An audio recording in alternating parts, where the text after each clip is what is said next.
Oke, balik yuk kita ngobrol di sini di podcast Cerita Dokter bersama kita. Wow.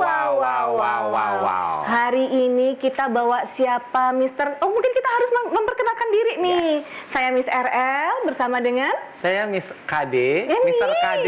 Ya, Mister KD, teman-teman semuanya. Hari ini kita akan ngobrolin yang baru hangat, yang baru dialami oleh emak-emak, bapak-bapak semuanya, yaitu apa? Terkait dengan SPMB. Tentunya di SPMB ini bukan hanya cerita yang menyenangkan, tetapi ada cerita yang bikin tuing-tuing. Ya, cemas juga. Apa yang terjadi yaitu selama kurang lebih 1 bulan ini teman-teman semuanya, anak-anak kita semuanya nge-war ya. Yes, nge-war daripada sekolahan, mau ada di SMP ataupun SMA atau SMK. Yes.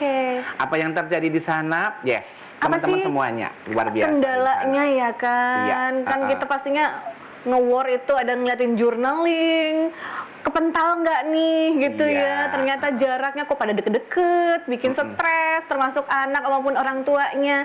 Kita bisa bahas dong berarti ya hari ini ya. Hari ini kita bersama dengan salah satu psikiater yang ada di kota Semarang yang kita miliki sangat luar biasa. Selamat pagi Dokter Fitri.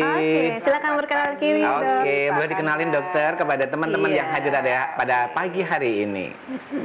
Silakan Dok, memperkenalkan diri. Oke, baik Bapak Ibu sekalian, emak-emak sama bapak-bapak. Encang-encing ya, Babe?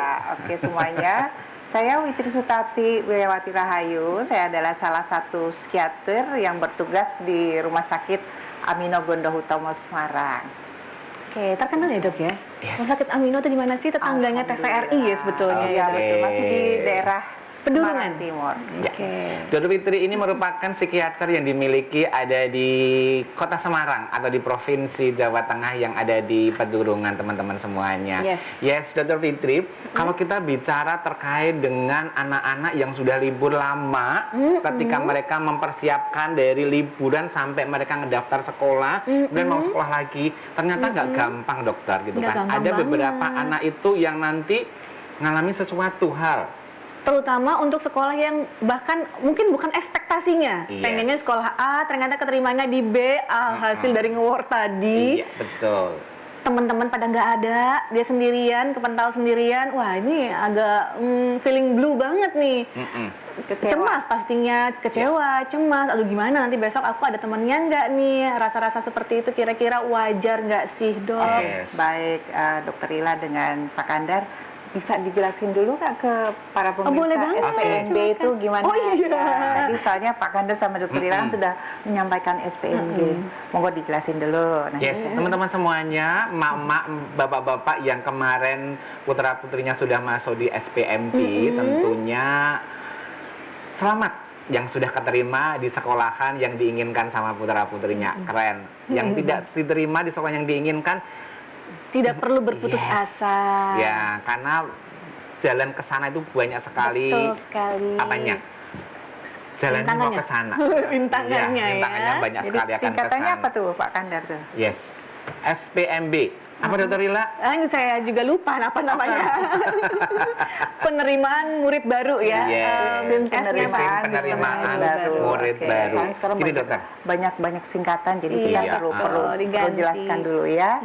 Oke, gimana Pak Kandar? Gini dokter, kalau kita bicara anak-anak udah pada libur lama nih dok ya. 1 bulan mereka libur, tiba-tiba nanti sebentar lagi mereka itu udah sekolah.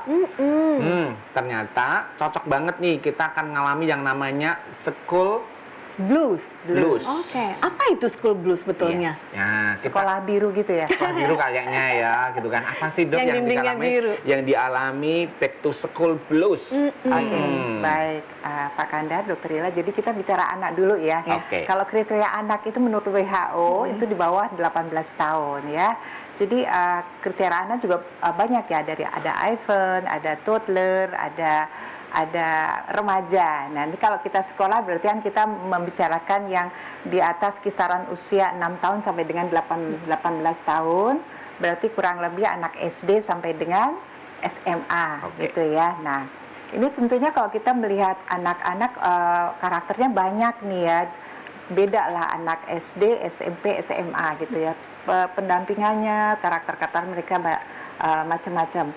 Nah, tadi kembali lagi karena saat ini anak-anak sudah sedang menjalani liburan ya yang cukup panjang ya. 1 bulan ya. Betul, 1 bulan. 1 bulan. Jadi kita sebagai orang tua, sebagai pendampingnya mengharapkan jangan sampai ada school blues ya, bukan sekolah biru ya, bukan sekolah berdinding biru, bukan juga. Jadi ya. kalau mungkin Bapak Ibu sekalian sering mendengar baby blues syndrome ya. Nah, ini juga sebetulnya hampir sama. Karena pengertian blues itu sebetulnya adalah rasa sedih ya, melankolis ya. Betul. Tapi blues juga ada ini ya Dokter Ila, ada dari genre musik tuh ya.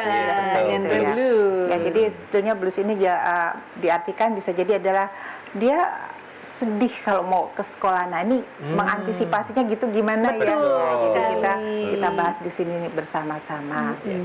Ya, jadi Bapak Ibu, kita untuk mengantisipasi anak-anak kita yang sudah sekian lama masuk sekolah, terus tiba-tiba harus sekolah lagi dengan aktivitas dan kepadatan yang bermacam-macam, luar biasa. Apalagi juga anak-anak yang baru masuk kelas 1 sekolah ya. baru, teman baru, baik masuk kelas 1 maupun ke lanjutan pertama ya, lanjutan pertama ya. Tapi mungkin di yang masuk ke SD-nya nih biasanya yang banyak problemnya ya. Harus ditungguin sama ibunya. Ya baik. Jadi kita bahas dulu yang di liburan sekolah ini ya. Jadi untuk liburan sekolah yang panjang tentunya kita perlu kerjasama orang tuanya atau saudara-saudaranya ya, bahwa kita harus memvalidasi anak tersebut bahwa kamu sudah menjalankan liburan sekian lama, kamu punya tanggung jawab untuk bersekolah lagi ya. Karena kita juga harus menyampaikan bahwa pendidikan itu adalah sangat penting buat kita, buat masa depan kita.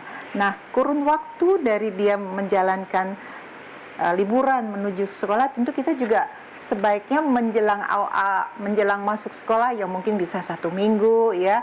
Kita harus buat jadwal, tapi juga jangan terlalu terlalu ketat sekali ya. Misalnya si anak kalau awalnya kalau liburan tidur bisa lebih malam, nah ini harus setengah jam paling enggak, harus bobok duluan gitu ya. Terus buat support yang baik orang tua ke anak bahwa kamu tetap membutuhkan sekolah. Nanti di sana kamu juga akan ketemu teman-teman. Jadi membuat energi positif kepada anak-anak. Sementara gitu dulu Pak Kanda sama Dokter Ila. Baik. Ternyata blues itu bisa ngenain kita. Ya enggak? Siapa saja? Bisa ngenain siapa saja gitu kan. Kalau tadi di sepil itu pada orang-orang yang postpartum itu juga ternyata anak pun juga bisa ngalami blues gitu kan. Ayah juga bisa. Banget kayak gitu kan. Nah, tadi udah disepil sama Dokter Fitri gitu kan. Dokter Fitri bagaimana seorang anak itu ngalamin di sana ya ketika masuk ada di kelas 1 SD gitu ya. Biasanya yang problematik tuh biasanya memang SD karena dari TK menuju ke sekolah yang tidak boleh ditunggu. Sebenarnya kenapa sih Dok sampai muncul big school blues? Kenapa sampai muncul seperti itu? Faktor resikonya kira-kira kalau ngomongin tentang jadi banyak juga ya. Kalau suasana di TK itu kan lebih banyak bermain ya. Kalau di SD juga kita sudah mulai fokus untuk belajar ya. Saat di TK pun sebetulnya sekarang juga nggak boleh ditunggu ini Dokter Ila ya. Paling gurunya juga memberi kesempatan antara 1 minggu juga. Jadi sebetulnya kalau saat ini di era ini lain di zaman saya dulu, mungkin zamannya Dokter Kanda sama Dokter Ila juga ya, ditungguin sampai orang tuanya juga kayaknya sekolah ya. Jadi sekarang ini sudah jauh lebih baik ya.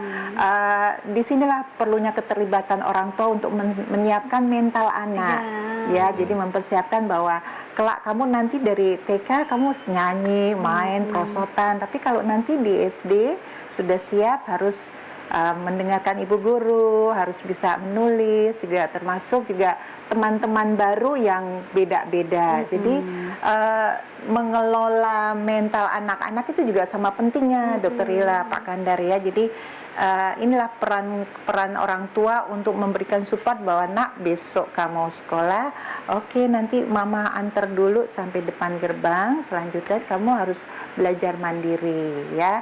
Nah sebelumnya itu juga orang tua juga bisa jadi sama-sama anak ikut mempersiapkan kebutuhannya supaya suasananya menyenangkan dulu ya. Mungkin ada beberapa juga yang membelikan ya tas baru atau sepatu baru ya. Walaupun semuanya tidak harus baru ya. Yang naik kelas 2, kelas 3 atau dan seterusnya kan tidak harus baru ya. Kita sama-sama menyiapkan nih apa keperluan sekolahmu, ini pakaianmu gitu.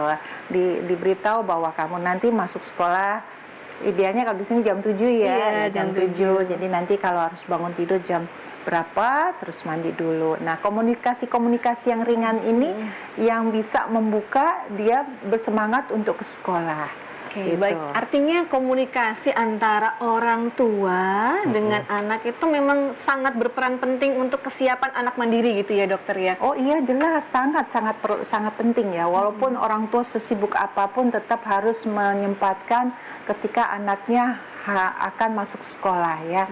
Tidak hanya masuk SD, SMP atau SMA ya. Tapi ya semuanya harus ada komunikasi yang lebih baik karena tentu suasananya akan berbeda. Waktu masuk sekolah ya, apalagi anak-anak yang baru pindah sekolah nih Dokter Ila ya, kan suasananya sangat berbeda karena kalau tidak diantisipasi nih Dokter Ila, tidak mustahil bahwa seorang anak itu juga akan mengalami gangguan mental, gangguan jangan sampai menjadi keadaan yang nantinya anak tidak mau sekolah ya, misalnya cemas bahkan sampai depresi gitu. Karena depresi pada anak berbeda ya nanti manifestasinya. Nah, akan kita bahas nanti ya, Dok, setelah meet and fact nanti akan ada jedanya berikut ini. Terus kemudian artinya ketika kita berbicara tentang komunikasi, berarti ini hubungannya dengan pola asuh ya, Dok ya. Betul. Pola asuh itu ketika anak berani untuk berkomunikasi apapun yang dirasakan ataupun orang tua memberikan komunikasi yang baik kepada anak, artinya pola asuh yang paling baik itu di antara beberapa pola asuh itu yang mana, Dok? Iya, nah inilah di Indonesia ini masih ada beberapa ya. Saya katakan beberapa, enggak semua ya. POC ya, Dok ya? Enggak lah, enggak ya. Saya itu dulu, Dok. Loh, curhat malah. Ya, jadi masih ada beberapa bahwa orang tua itu adalah superpower. Kamu harus ikut kata mama, kamu harus ikut kata bapak. Selalu benar. Ya, dan orang tua merasa benar ya. Nah, ini yang orang tua juga harus pahami bahwa keterbukaan komunikasi dua arah ya. Harus dikembangkan di dalam lingkungan keluarga. Ya tentunya kita juga harus memaklumi bahwa pola pikir seorang anak kan tentu berbeda dengan orang dewasa ya. Ini orang tua yang betul-betul harus memahami cara berpikir anak ya. Anak SD mengatakan sesuatu keinginan tentu berbeda dengan anak SMP atau SMA. Nah, apa ya? Apalagi ketika orang tuanya ini orang-orang sibuk ini ya. Wes monggo wae gitu. Mama sibuk, mama capek. Nah, ini yang nggak boleh. Jadi quality time dari keluarga itu sangat bermanfaat. Itu betul sekali, Dokter Ila. Kita kan juga komunikasi itu kita kan juga orang-orang karir ya. Jadi komunikasi itu tentunya merupakan bagian dari tips kita menghadapi anak-anak yang ngalamin back to school blues gitu ya. Betul, komunikasi teman-teman semuanya itu penting banget gitu. Nah, dokter gitu kan. Apa bedanya dokter antara faktor yang menyebabkan seorang anak SD, SMP atau SMA mengalami back to school blues itu? Kita akan jawab dokter setelah setelah iklan meet and fact ya. Kita jeda dulu terus kemudian ada meet and fact berikut ini. Oke.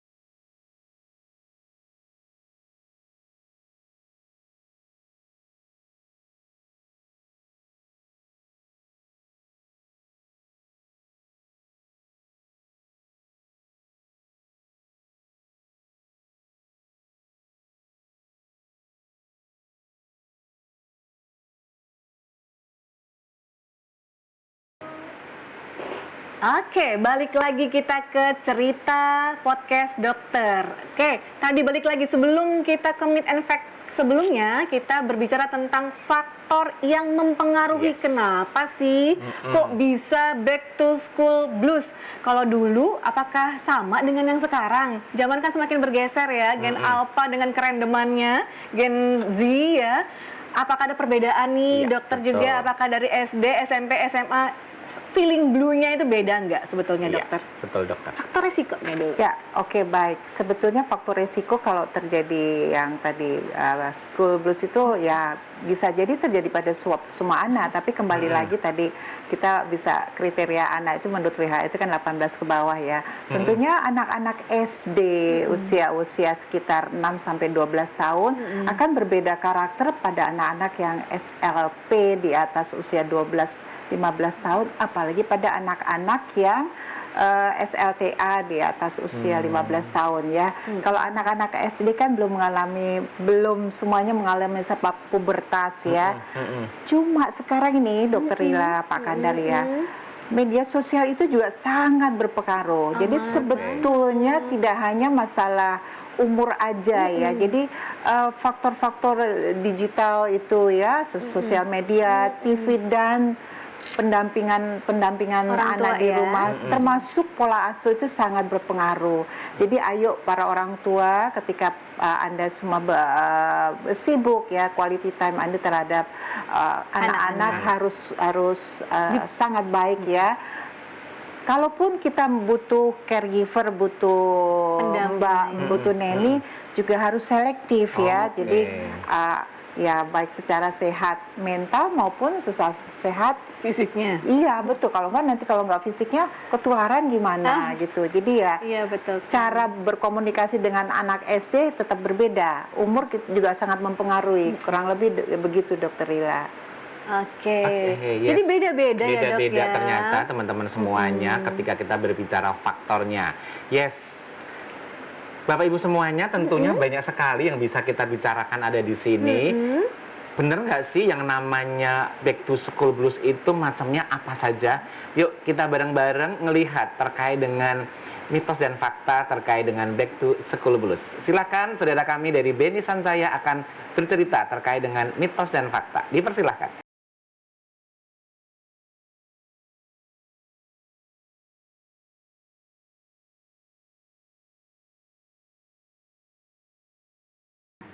Selamat datang di lingkungan baru, di kampus, atau di sekolah kalian yang baru. Gimana? Merasa senang? Happy? Seru? Atau malah merasa deg-degan? Cemas? Ketakutan? Kita di sini akan membahas banyak sekali mitos dan fakta. Sebenarnya nggak banyak ya. Banyak yang seliweran di sosmed, kita baca satu-satu tuh banyak banget yang tanya bagaimana tentang apakah ini mitos atau fakta. Kali ini di sini saya akan membacakan beberapa komen-komen dari teman-teman semua tentang apakah ini mitos atau fakta ya. Banyak yang bertanya, banyak omongan yang anak muda sekarang ngapain sih banyak masalah? Apakah itu benar atau fakta? Kemudian ada juga omongan begini, paling remaja cemas itu kayak cari perhatian aja, kayak gitu misalkan. Terus kemudian ada paling kurang ibadah itu banyak masalah paling kurang ibadah, gitu. Apakah benar atau fakta? Mari kita kupas satu persatu ya. Yang pertama biasanya kalau murid baru terlihat pendiam, berarti dia tidak punya masalah. Apakah benar? Faktanya, murid pendiam itu belum tentu ada masalah, itu biasanya karena takut beradaptasi, kemudian atau merasa kesepian di lingkungan baru. Kemudian ada banyak juga seliweran merasa gugup saat sekolah baru itu, apakah saya kena gangguan mental ya, gitu. Apakah fakta atau mitos? Faktanya rasa gugup itu sebenarnya nggak cuma anak muda saja. Orang-orang dewasa pada saat di lingkungan baru pun pasti merasa gugup atau cemas karena suatu perubahan atau lingkungan baru. Kemudian banyak yang seliweran juga, murid yang banyak teman pasti nggak punya masalah mental. Padahal semua murid populer atau murid tidak populer itu pasti kemungkinan juga memiliki masalah kejiwaan. Biasanya ada seseorang yang terlihat populer, tapi ternyata di dalamnya tuh ada rasa kesepian. Bisa jadi karena tertekan dengan sekolah baru atau tentang tugas-tugas baru, biasanya seperti itu. Kemudian ada yang bertanya seperti ini, kalau stres cukup disimpan sendiri. Ngapain ngomong sama orang, paling juga masalahnya hilang sendiri. Seperti itu. Apakah itu benar atau mitos? Faktanya, berbagi cerita kepada teman, konselor, guru BK itu bisa mengurangi beban, bahkan bisa menemukan suatu solusi. Ada juga yang akhir-akhir ini banyak sekali itu biasanya bullying, masalah bullying. Ada yang ngomong biasanya bullying itu bagian wajar aja lah, paling berteman-teman itu bullying biasa aja. Faktanya bullying bukan hal yang sangat normal. Biasanya karena bullying teman-teman baru, dia merasa nggak populer, kemudian dihina teman-teman yang sudah populer misalkan seperti itu akan berdampak serius pada kesehatan mentalnya.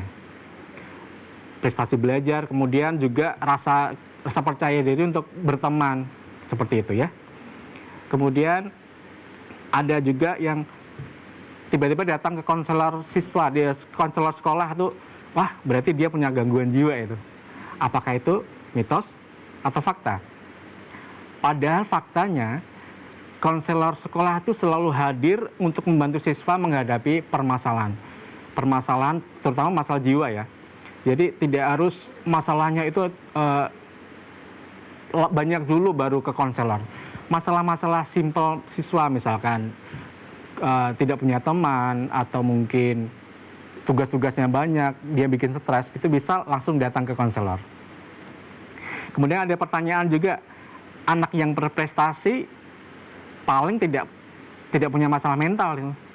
Padahal faktanya sudah saya jelaskan tadi di awal, mau prestasi, mau dia nggak berprestasi, semua pasti kemungkinan punya masalah jiwa.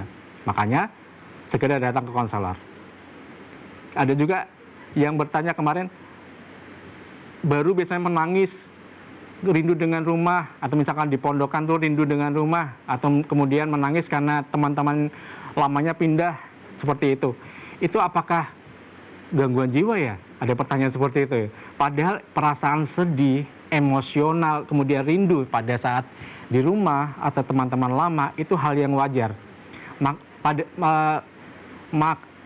Orang-orang yang seperti itu malah bisa mengekspresikan rasa kehilangannya, itu malah bagus daripada dia memendam permasalahannya sendiri gitu ya.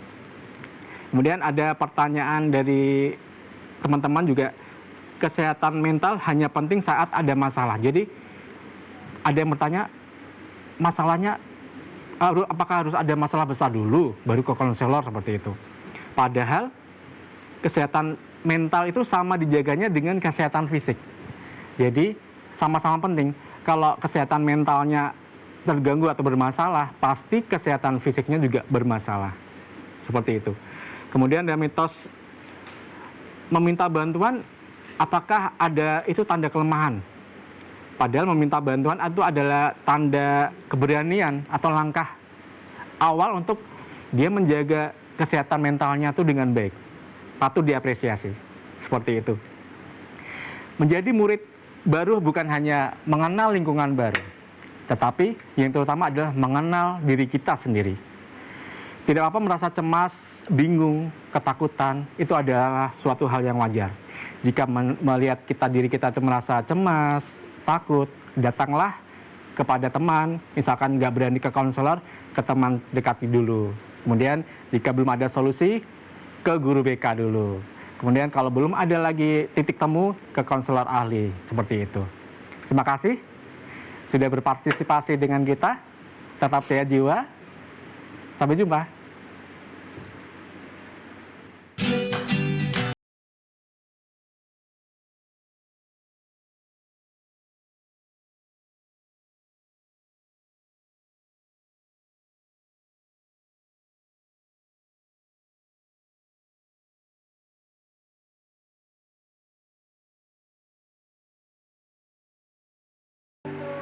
Oke, balik lagi. Nah, kita sambung lagi nih dok. Ternyata anak-anak itu juga karena karakteristiknya berbeda-beda, otomatis kan gurunya ya pusing juga ya dok ya. Ada yang telaten, ada juga yang hiperaktif. Lalu kemudian ketika menghadapi anak dengan perbedaan tadi, apa yang harus dilakukan oleh guru sebetulnya dok? Iya, jadi di sekolah itu kan kita tahu ya ada guru BP ya, Pak Kandar, Bu Rila. Tapi anak SD ada nggak ya? Nggak ada ya. BK sementara ini enggak, jadi mungkin di SD baru beberapa yang menyediakan guru BK, tapi kalau di biasanya yang kalau di SLTP dan SLTA sudah tersedia banget. Ya guru BK ya. Ya sebagai guru BK bimbingan konseling yang bersangkutan harus tahu bahwa dia tujuannya adalah untuk membimbing dan mengkonseling, bukan menjudgment.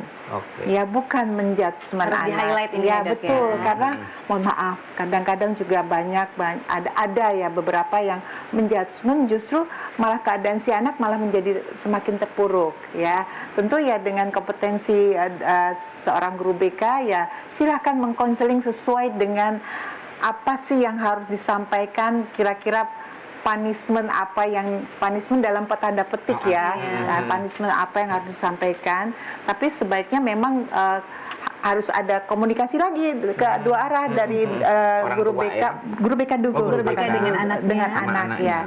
Sebagai seorang guru BK juga harus peka. Ketika anaknya butuh seorang profesional, segeralah dikirim ke profesional. Ya dalam hal ini apakah itu ke seorang psikiater atau mungkin juga psikolog atau mungkin kondisi-kondisi mental anak itu berkaitan dengan fisik. Jadi memang butuh penata laksanaan dari profesional di bidangnya, bisa ke dokter anak atau ke dokter penyakit dalam. Jadi guru tetap harus menyampaikan bahwa yang dilakukan si anak itu memang melanggar dan jangan lagi dilakukan gitu. Tapi yang namanya anak ya, Dokter Rila, Pak Kandar ya, di depan guru oke, tapi di sana ketemu circle-nya harus ya, gitu. Jadi mesti di-repeat. Jadi kalau sekali dua kali pertemuan memang sulit dikendalikan, saran saya sih harus dikonsulkan ke profesional. Gitu. Selain justifikasi nih dok, kadang-kadang kita juga harus menjamin confidentiality-nya. Artinya aman terhadap bahwa ada assurance bahwa tidak akan dibicarakan keluar daripada ruangan itu. Kadang-kadang kan takutnya malah diomongin ke orang tua murid lainnya. Nah itu yang kita harus menjaga gitu juga ya dokter. Iya, baiklah. Jadi dalam pendidikan seorang guru BK itu kan sebetulnya sudah ada rambu-rambu ya Dokter Rila dan Dokter Kandar, seperti juga kami para nakes ini juga ada confidential yang tidak boleh disampaikan keluar. Nah ini guru ini seharusnya harus paham, jangan sampai pembicaraan dua arah antara guru BK dan si anak ini sampai bocor keluar ya. Ya betul, bocor. Jadi ya harus pakai chat yang betul-betul anti bocor. Jadi ya itu ya. Dari gurunya sendiri juga harus profesional. Ketika dia mau memberikan konseling kepada anak ya sudah nggak usah ngember gitu ya. Sehingga anak merasa aman untuk bercerita. Ya tidak hanya kepada orang tua. Kadang-kadang kayak lo cah kelas 3A gini sesama teman sejawatnya. Sehingga jadi bahan bulian. Ya, akhirnya sebetulnya dari mulut ke mulut akhirnya si anak itu kondisinya jadi ketahuan semuanya. Jadi ya guru tetap harus keep keadaan anak yang dikonselingkan. Sehingga anak jangan takut untuk bercerita atau lari ketika dia menghadapi masalah. Jadi saran saya sih sebetulnya ya guru sebagai guru BK, saran saya sih yang lebih enak tuh harus sebagai teman. Gitu. Teman yang mengarahkan dia ke arah yang lebih baik. Oke. Jadi teman-teman semuanya, Bapak Ibu semuanya, mungkin ada bu guru yang menonton di kegiatan hari ini gitu kan. Boleh kok kalau seandainya di sekolahan itu juga kalau seandainya diperlukan konseling dengan psikolog atau psikiater, nggak masalah. Karena ke psikolog atau ke psikiater itu tidak harus pada waktu sudah parah atau udah ngalamin gangguan. Screening jadi aja penting bisa. banget ada di sana gitu kan. Karena apa? Karena ketika kita udah dapet di awal dulu, anak bisa kita lakukan terapi juga lebih cantik lagi, lebih baik lagi gitu ya. Yes. Secara prognosis jauh lebih baik kemungkinan untuk membaik. Boleh saya tambahin nggak, Boleh Pak Kandar? Ya, jadi Bapak Ibu guru, guru konseling maupun orang tua bahwa kedatangan Anda datang ke psikolog itu biasanya secara naluri itu biasa. Tapi ketika Anda datang ke seorang psikiater, takut ya? Ada berbedanya gitu Pak Kandar ya. Apakah saya sakit jiwa? Gitu akhirnya. Itu bahasanya kadang-kadang suka agak ekstrim dokter Ila ya dok. Dokter saya nggak gila kan? Enggak ya Bapak Ibu, Bu Guru, Pak Guru, bahwa seseorang yang datang ke psikiater itu adalah tidak seperti yang Anda pikirkan ya. Jangan terstigma dengan kata-kata itu, bahwa kami siap membantu anak, dewasa, lansia ya. Semuanya bisa kita umur ya. Dalam berbagai keadaan, baik itu masalah maupun gangguan. Jadi datanglah, jangan nunggu menjadi gangguan. Iya, betul sekali. Jadi kalau ada masalah yang memang tidak bisa dihandle, silakan datang ke tempat kami. Yes, gitu ya teman-teman semuanya, gitu kan, bahwa yang namanya guru BK itu hampir sama seperti kita konseling atau konsultasi dengan psikolog. Jadi membuat nyaman si anak itu sesuatu banget. Nyaman itu yang dibikin anak dicari, gitu kan? Karena ini pertama di sekolah Pak Kandar. Iya, oke. Karena apa? Ketika tidak nyaman ada di rumah, jangan sampai nanti anak juga tidak nyaman ketika ada di rumah juga. Jadi sama-sama harus nyaman juga, gitu kan ya? Yes. Dokter Fitri. Kalau pernah sih dokter, selama dokter praktek gitu dokter udah prakteknya udah kayaknya udah mungkin ada yang prakteknya dokter Fitri sama seumuran teman-teman yang ada di sini sepertinya ya, lamanya dokter Fitri praktek di sini. Pernah nggak dokter Fitri itu ngedapatin anak yang ngalami back to school blues? Dan apa yang sudah dokter Fitri lakukan ketika mendapatkan anak yang ngalamin seperti itu dokter? Silakan dok. Aduh, bilangnya juga gimana ya? Ya ada ya Pak Kandar, dokter Ila, ada ya, sehingga orang tuanya jadi agak kesulitan ya, khawatir juga dengan masa anaknya. Dokter, ini anak saya sudah 2 minggu nggak mau sekolah dok ya. Nah ini harus kita eksplor. Biasanya nih Pak Kandar, dokter Ila, anak kalau beralasan tidak mau sekolah, alasannya apa? Sakit perut, keluhan pusing ya, demam, padahal nggak demam, diare, macam-macam ya. Itu juga merupakan gejala back to school blues. Itu adalah ya, kalau di kami ya salah satu gejala cemas ya. Jadi itu namanya keluhan-keluhan somatik pada anak ya. Nah ini tugas kami baik dari psikolog maupun psikiater adalah untuk mengeksplor kenapa sih anak ini nggak mau sekolah. Kita eksplor dulu di dalam rumahnya gimana keadaannya, gitu ya. Apa itu berkaitan dengan pola asuhnya, quality time orang tuanya, betul, atau mungkin di situ ada neninya, ya ada si mbaknya, atau mungkin kita harus eksplor di dalam sekolahnya, Pak Kandar, dokter Ila. Ada bullying kah? Ada ketidaknyamanan nggak di situ. Jadi memang kita menatanya nggak bisa datang ke seorang psikiater terus besok nggak bisa dokter Ila ya. Jadi kita memang harus eksplor. Apalagi kalau anak-anak itu kan kalau kita wawancara udah datang ngeliat dokter baju putih, kadang-kadang ada beberapa yang takut gitu. Jadi kita melakukan pendekatan dulu supaya dia percaya mau bercerita apa aja gitu. Nah, kalau memang kita sudah mendapatkan semuanya hasil di rumah baik-baik aja, kemudian di sekolah ya relatif baik lah ya. Tapi ternyata ada sesuatu yang ada di intrapersonal si anak itu di dalam diri anak tersebut dan betul kita kelola. Kita juga lihat umurnya anak ini, kalau perlu kita berikan penata laksanaan berupa obat, farmakologi, ya kita akan berikan. Jadi tidak semua anak datang ke kami terus kita beri obat ya. Kita bahas itu nanti ya dokter setelah jeda iklan berikut ini. Tetap bersama kami.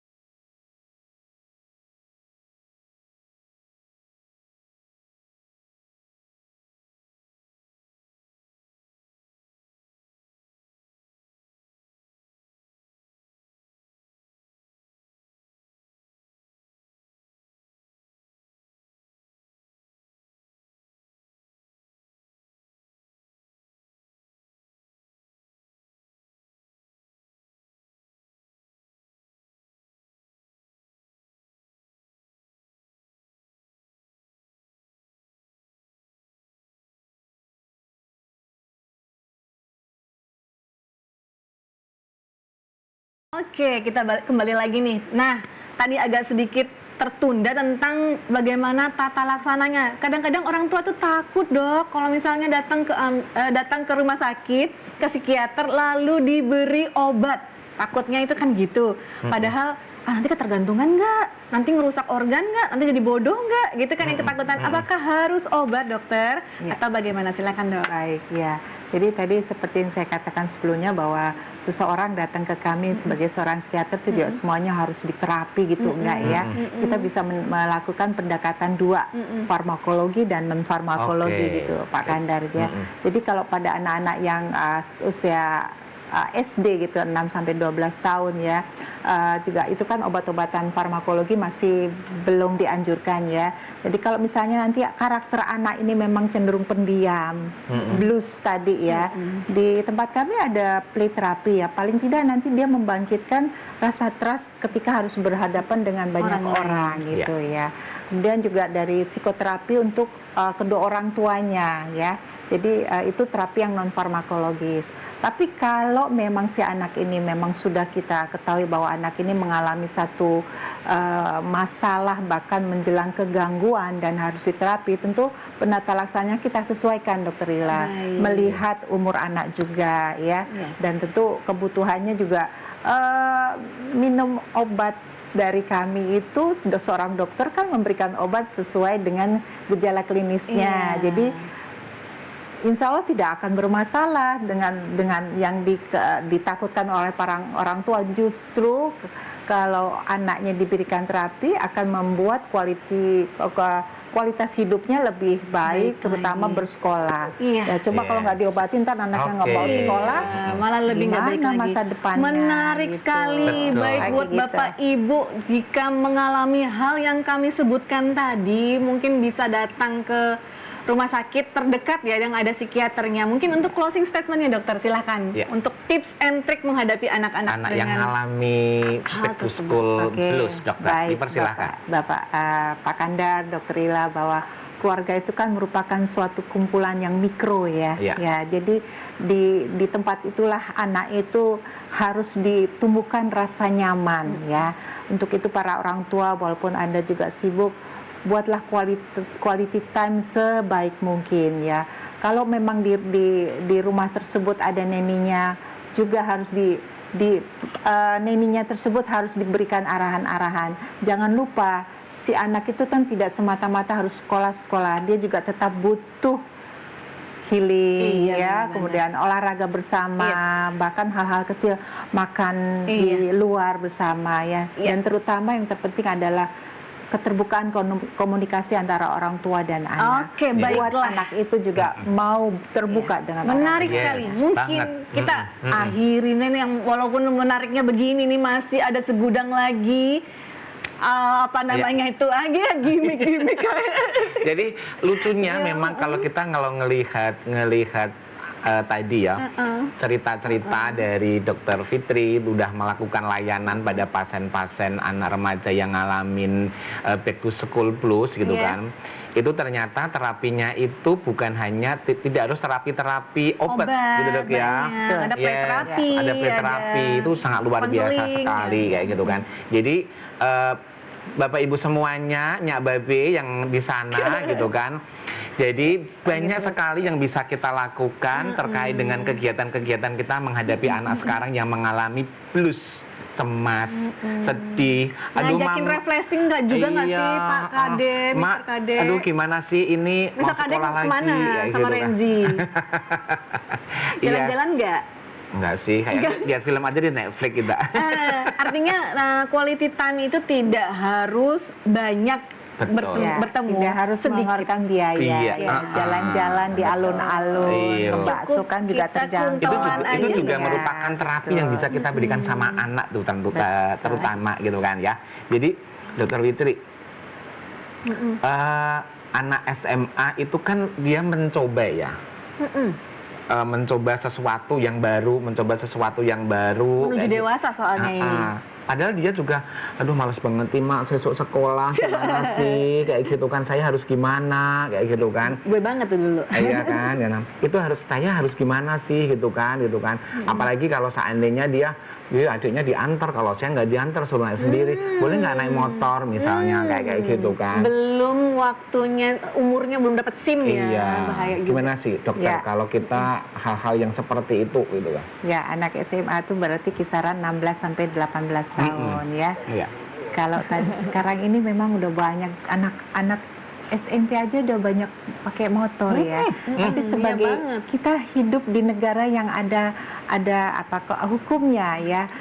Ya, anak betul. punya SIM itu kan 17 tahun ya. Jadi bagaimanapun walaupun itu ingin membuat dia lebih cepat, lebih efisiensi, tapi tolong ajarkan ke anak juga Bapak Ibu bahwa anak itu belum layak ketika harus berkendaraan di jalan raya.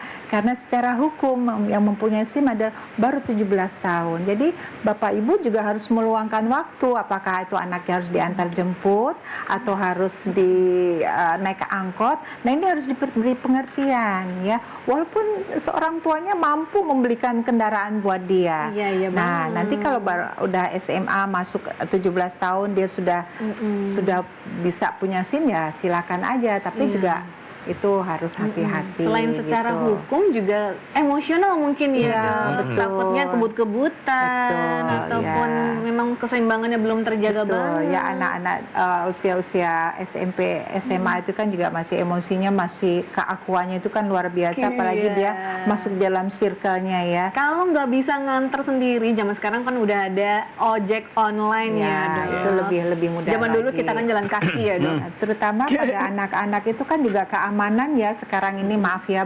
begal ya, pegang handphone juga ya, itu sangat hati-hati sekali ya. Jadi saya minta tolong please banget ya Bapak Ibu ya, di anak-anak yang usianya belum layak mempunyai SIM ya, janganlah diberikan untuk berkendaraan sendiri, apalagi di jalan raya. Kita sering lihat itu malah justru anak SD ya, gedean motornya daripada anaknya ya.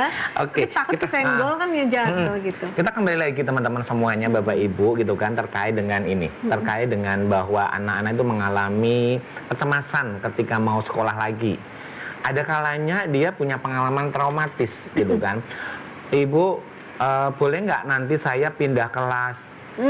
Karena si A itu kemarin nyubitin, suka nyubitin gitu kan. Nah, kadang-kadang kan muncul seperti itu ya. Karena saking dia cemasnya ketika mau sekolah lagi, tetapi keingetan kemarin itu ada hal yang seperti itu gitu kan.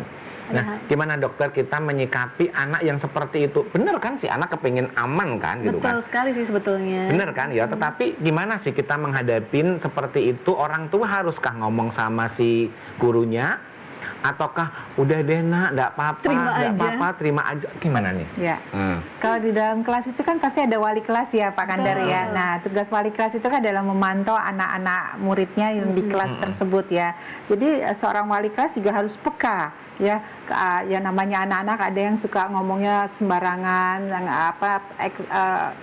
langsung nggak nyablak aja ya. Jadi tapi ada juga anak yang sangat peka, yang ngomongan sedikit dia merasa sakit hati dan merasa dibully. Nah, ini tugas wali kelas juga. Tadi seperti saya katakan bahwa untuk mengeksplor keadaan anak kita harus lihat dari salah satunya di lingkungan sekolahnya. Nah, ini tugas wali kelas ya. Tugas wali kelas untuk melihat anak-anak muridnya di kelas tersebut. Tapi itu ketika di kelas. Nah, kalau di rumah orang tua juga harus tahu kenapa anak ini nggak mau sampai sekolah. Kan nggak mungkin ya kalau misalnya, bukan tidak mungkin ya, ada beberapa dengan kondisi-kondisi terus pindah-pindah sekolah ya. Sebentar-sebentar pindah sekolah. Ini kan nanti membuat anak itu juga jadi ada kesulitan beradaptasi. Nah, balik lagi kalau memang betul lingkungan baru itu kan butuh adaptasi. Jadi saran saya kalau memang itu sudah dikonsulkan, wali kelasnya sudah mengantisipasi, guru BK-nya sudah mengantisipasi, ya mau tidak mau harus dibawa ke profesional gitu. Tapi harapan saya wali kelas bisa menghandle keadaan ini ya. Baik. Jadi dari materi kita hari ini sebetulnya kesimpulannya apa sih Dok untuk menghadapin anak-anak yang mau masuk sekolah baru ataupun naik kelas dengan trauma yang lalu gitu, Dok? Ya, jadi sebetulnya adalah ini kita harus menjaga mental anak-anak, entah itu baru masuk sekolah atau habis liburan panjang, kita semuanya harus menjaga kesehatan mental seorang anak. Bagaimana caranya? Kembali lagi, kalau di rumah komunikasi quality time dengan orang tuanya lebih baik. Tidak hanya komunikasi, tapi juga ayo kita ibadah sama-sama, sekedar jalan-jalan. Berikan reward ketika anak itu baik. Kalaupun harus ada punishment-nya juga yang bijak lah, gitu. Artinya memang harus imbang juga ya, Dok, antara punishment dan reward. Betul. Nggak panis-panis terus. Cara yang di sekolahnya di rumah dulu ya, Dokter Ila, gitu. Jadi yang terbaik adalah komunikasi dua arah antara orang tua dan anak menjadi lebih baik lagi.